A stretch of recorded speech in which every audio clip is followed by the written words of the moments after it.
Hello, friends. Hope you are doing well wherever you are right now. আপনি কি বিজেপির supporter বা leader বা কর্মী হতেই পারেন আপনি, কারণ আপনার একটি নির্দিষ্ট পলিটিক্যাল আইডিওলজি থাকতে পারে। ওকে। আপনি কি সিপিআইএম এর সাপোর্টার হতেই পারে, আপনার মার্কসিস্ট, কমিউনিস্ট, লেফটিস্ট ভিউ বা আউটলুক বা আইডিওলজি থাকতেই পারে। আপনি কি টিএমসি করেন, হতেই পারে আপনার কোনো পলিটিক্যাল ভিশন। আপনি কি কংগ্রেস করেন বা আরও অন্যান্য দলের প্রতি আপনি আইডিওলজিক্যালি লয়াল হতেই পারেন। দ্বিতীয় প্রশ্ন, আপনি কি হিন্দু, হতেই পারেন আপনি হিন্দু, আপনার বিশেষ কোনো একটি ধর্ম ভালো লাগতেই পারে। ওকে। আপনি কি মুসলিম, হতেই পারেন আপনি মুসলিম, কারণ আপনার ইসলামের যা টিচিংস আছে সেগুলো আপনাকে মোহিত করে, ইন্টারেস্ট দেয় এবং আপনি পিস কনসোলেশন খুঁজে পান। ওকে। আপনি কি বুদ্ধিস্ট, খ্রিশ্চান বা জৈন বা আস্তিক বা নাস্তিক বা কমিউনিস্ট বা চারবাক বা এপিকিউরিয়ান বা ভাববাদী বা জড়বাদী হতেই পারেন। কোনো একটি দৃষ্টিভঙ্গি জীবনের আপনাকে ভালো লাগছে, সেটা পলিটিক্স হতে পারে, রিলিজিয়ান হতে পারে, ফিলোজফি হতে পারে, সোশ্যাল আউটলুক হতে পারে, যা কিছু। এবার প্রশ্ন হচ্ছে, এগুলোর মাধ্যমে যেগুলোতে আছেন আপনি অলরেডি, এগুলোর মাধ্যমে আপনি কি অন্তরের ঈর্ষা, হিংসা, লোভ, অস্থিরতা, সাম্প্রদায়িক বিদ্বেষ, ধর্মীয় বিদ্বেষ, অজ্ঞতা, প্রতিযোগিতা, দুঃখ, কষ্ট, অসহিষ্ণুতা,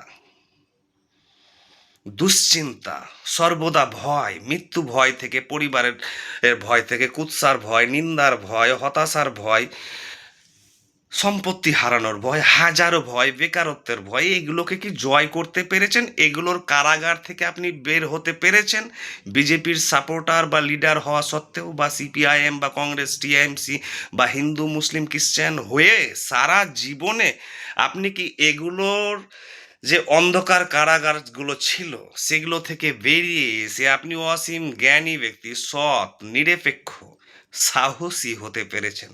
পারেননি বেশিরভাগ আপনারা।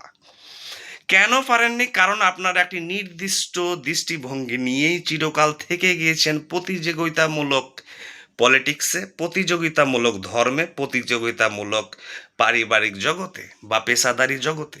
তাহলে উপায় কি? আপনি কি এইভাবেই সাধারণ জীবন কাটিয়ে দিবেন চিরকাল এই প্রতিযোগিতা, নিন্দা, ঈর্ষা, সমালোচনা, পাওয়ারের স্ট্রাগল, হাজারো যে ডাইনামিক্সগুলো আছে?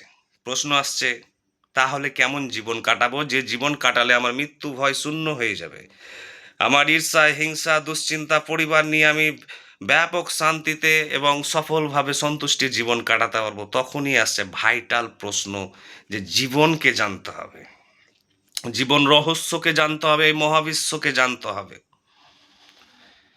না জানলে আপনি বিজেপির লিডারও ভালো হতে পারবেন না। টিএমসি বলুন, আপনি হিন্দু বলুন, মুসলিম বলুন, খ্রিস্টান, আপনি যাই হবেন তাই গতানুগতিক, গড়পরতা, সেকেলে, সাধারণ। অর্থাৎ আপনার দ্বারা বৃহৎ কিছু আবিষ্কার করা সম্ভব নয়, আপনার দ্বারা বৃহৎ কোনো অবদান দেওয়া সম্ভব নয় সমাজে, যেহেতু আপনার ইন্টেলেকচুয়াল জগৎ খুবই লিমিটেড। আপনি বিজেপি যদি করতেন, টিএমসি বা কংগ্রেস বা হিন্দু মুসলিম হয়েই থাকতেন, কিন্তু একটি বৃহত্তর জগৎ থেকে করতেন। আপনার অন্তরে যদি বৃহৎ জ্ঞানের আবির্ভাব হতো, আপনি যদি জীবনে আলোকিত হতে পারতেন এই জীবন রহস্যের ব্যাপারে, তাহলে আপনি বিশাল কাজ করতে পারতেন। যেমন বড় বড় কার্ল মার্কস, হজরত মোহাম্মদ, মহাত্মা গান্ধী, জওহরলাল নেহরু, রাজা রামমোহন রায়, নেতাজি সুভাষচন্দ্র বোস থেকে বর্তমানে রবীন্দ্রনাথ ঠাকুর থেকে সুনীল গঙ্গোপাধ্যায়, হাজারো ভ্যারাইটি লিটারেচার থেকে শুরু করে ফিলোজফার লোক এসছেন। তারা কিভাবে এসেছেন, তাদের জগৎকে আমরা যদি গভীরভাবে জানি, তাহলে আমরা জানতে পারবো, হতে পারবো অ্যারিস্টটলের মতো, সক্রেটিসের মতো, Plato, Descartes, Immanuel Kant, Kapil Muni থেকে শুরু করে স্বামী বিবেকানন্দ, শ্রী অরবিন্দ থেকে শুরু করে হাজারো বৃহৎ ব্যক্তিত্বে আমরা পরিণত হতে পারবো, যখন আমরা তাদের জ্ঞানের উৎসগুলো জানতে পারবো, যে জিনিসগুলো আমরাও পেলে, আমরা যা আছি হিন্দু, মুসলিম, বিজেপি, সেখান থেকেও আমরা আমাদের সমাজ, দেশ তথা ব্যক্তিগত জীবন, পরিবারকে আমরা সর্বোচ্চ সফলতার শিখরে নিয়ে যেতে পারতাম। তার জন্য করতে হবে, আমি কয়েকটি জগতের নাম বলছি, যে জগতে সন্ধান পেলে আপনার জীবনে আসবে বৃহৎ পরিবর্তন, র্যাডিক্যাল ট্রান্সফরমেশন। নাম্বার ওয়ান বুক, তাও তে চিং। অর্থাৎ একজন চাইনিজ ফিলোজফার লাওজুর লেখা যদি জীবনে বইটি পড়তে পারেন, আপনি আপনার জীবনে তথা আপনার পরিবার সম্পর্ক, আপনার আপনার পেশাদারি জগতে, আপনার জীবনের প্রত্যেকটি স্তরে যে পরিবর্তন আসবে সে পরিবর্তন আপনি কখনো কল্পনা করতে পারবেন না। এমনই কিছু জ্ঞানের জিনিস আছে, রহস্যের জিনিস, যা আপনাকে বদলে দিবে সম্পূর্ণভাবে। দ্বিতীয় নাম্বার বই হচ্ছে বিখ্যাত একটি দর্শন, উপনিষদ, ডক্টর রাধাকৃষ্ণনের লেখা, ইংরেজি উপনিষদের এটি ট্রান্সলেশন। তো উপনিষদ যদি পড়তে পারেন এবং জানতে পারেন যে জীবন কি, রহস্য কি, এখানে কোনো দেব দেবী, গড, পুরোহিত, পুজো অর্চনা, ধর্মীয় আনুষ্ঠানিকতা কিছু নেই, পিওর ফিলোসফি।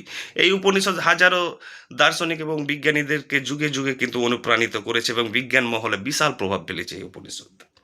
এই উপনিষদকে জানতে পারলেন আপনি জানতে পারবেন যে এই মহাবিশ্ব একটি পরিবার, কোথাও হিন্দু, মুসলিম, খ্রিস্টান, বিজেপি, টিএমসি বলে কিছু নেই। সবই হচ্ছে প্রাকৃতিক রহস্যের। আমরা একটি প্রাকৃতিক বৃহৎ একান্নবর্তী পরিবারের সবাই সদস্য, শুধু আমরা আইডেন্টিটি ক্রিয়েট করার ফলে, হিন্দু মুসলিম বা বামপন্থী ডানপন্থী ক্রিয়েট করার ফলে আজকে আমরা সমাজে দ্বন্দ্ব, কলহ, পীড়া, বিভাজন ছাড়া কিছুই জন্ম দিইনি। এদের মাধ্যমে যাওয়ার পর ভারতবর্ষের সবচেয়ে বিখ্যাত ডেঞ্জারাস গুরু যাকে বলা হয়, যিনি 50টি দেশে নিষিদ্ধ ছিলেন, তার নাম হচ্ছে রজনীশ ওশো। রজনীশ ওশোকে যখন আমি আমার জীবনে ব্যক্তিগত পড়ছিলাম, এবং শুধু আমি নয়, হাজারো লোক, তাদের জীবনে গভীর থেকে গভীর পরিবর্তন আসতে বাধ্য।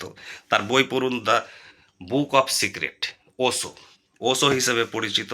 যদি একবার তাকে পড়েন তাহলে আপনার জীবনের দৃষ্টিভঙ্গি, সমস্ত ব্যাখ্যা, মূল্যায়ন, বিশ্লেষণ, আপনার অন্তরের সীমাবদ্ধতা সমস্ত কিছু দূর হয়ে যাবে। আপনি একটি বৃহৎ ভিন্ন ব্যক্তিত্বে পরিণত হবেন।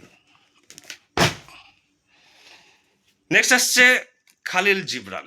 খালিল জিবরান এমনই একজন দার্শনিক, যার যদি বইগুলো পড়েন এবং এই লেখাগুলো পড়েন তাহলে আপনার জীবনের যে সংকীর্ণতাগুলো আছে, সাধারণ গতানুগতিক বোরিং জিনিসগুলো আর থাকবে না। আপনি বৃহৎ মাপের একজন দার্শনিক লোক হয়ে যাবেন এবং আপনি যে জিনিস চিন্তা করতে পারবেন, আবিষ্কার করতে পারবেন, সেটা অন্য কেউ পারবে না। এতটাই উচ্চমানের জগৎ খালিল জিবরান।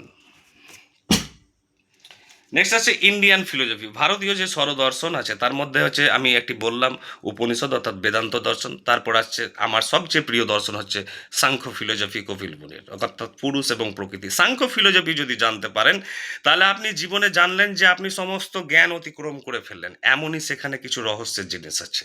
তাই পড়তে থাকুন ভারতীয় স্বরদর্শন। এই বইগুলোর মধ্যে বেশিরভাগটাই ইংরেজি আমি দেখালাম, কিন্তু যদি আপনি এগুলোকে খুব সহজ সরলভাবে পেতে চান এবং খুব খুব সহজে, পরিশ্রম না করে এবং দ্রুত ব্যাপক জগতের সন্ধান, তাহলে আমার দুটি বই লেখা আছে, সেই দুটি বই পড়তে পারেন। এই দুটি বই 6টি দেশে বিক্রি হয়েছে। জ্ঞানের অভিশাপ একটি, দেবাশিস সিনহা, পড়তে পারেন, আপনার জীবন বদলাতে বাধ্যই। সহজ সরল বাংলাতে আছে উচ্চমানের দর্শন, ইতিহাস থেকে, রাজনীতি থেকে, আধ্যাত্মিকতা থেকে, সাইকোলজি, ফিলোসফি, দর্শন, বিজ্ঞান, সমস্ত কিছু আছে। How to transform your self into an highly evolve personality. তো জ্ঞানের অভিশাপ বাংলাদেশ, ডেনমার্ক, জাপান, ইউএসএ এবং ভারতবর্ষে প্রচুর বিক্রি হয়েছে আমার।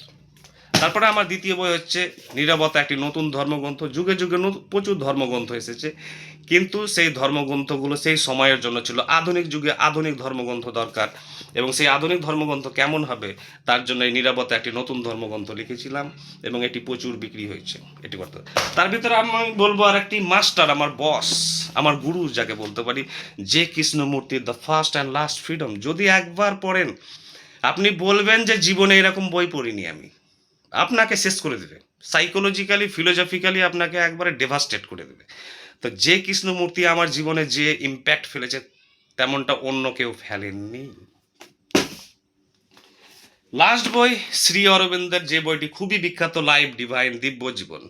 যদি একবার পড়তে পারেন, শ্রী অরবিন্দকে সবাই জানেন না, স্বামী বিবেকানন্দ, শ্রীরামকৃষ্ণকে সবাই চেনে, শ্রী চৈতন্য মহাপ্রভু সবাই চেনেন, কারণ এরা কমন লোকেদের সাথে কানেক্টেড খুব সহজেই হয়ে যায়। কিন্তু যারা উচ্চ মানের ডায়মন্ড, হিরে, বিশাল গভীর রহস্যের জগতে আছেন, তিনি হলেন শ্রী অরবিন্দ আর তার বই দ্য লাইফ ডিভাইন, দিব্য জীবন। এই কয়েকটি বই বললাম, যদি সারা জীবনে সংগ্রহ করে পড়তে পারেন, আপনি যে মাপের লোক হতে পারবেন। আপনি রাইটার হতে চান, আপনি ফাইটার হতে চান, বিউরোক্রেসিতে যেতে চান, অ্যাডমিনিস্ট্রেশন যান, পলিটিক্স করুন, যাই করুন না করুন, যেখানেই যাবেন, আপনি বিশাল প্রভাব ফেলবেন এবং বিশ্বমানের নেতা হতে বাধ্য।